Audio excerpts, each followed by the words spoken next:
बालेश्वर जिला कुपारी सारिसुआ पहाड़ पाददेशरू उद्धार हैला 15 foot lumbar Virat Ahiraj shop.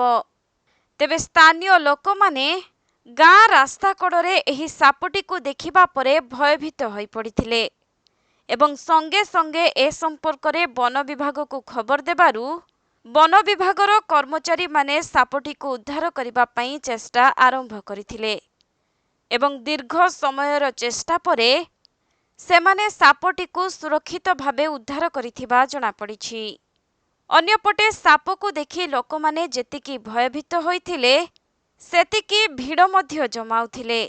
तेबे सापटी काहारी किछि क्षति करिबा पूर्वरु वन विभागर कर्मचारी माने सुरक्षित भावे ताकु पहाड़र पाद देशरू उद्धार करिछन्ति।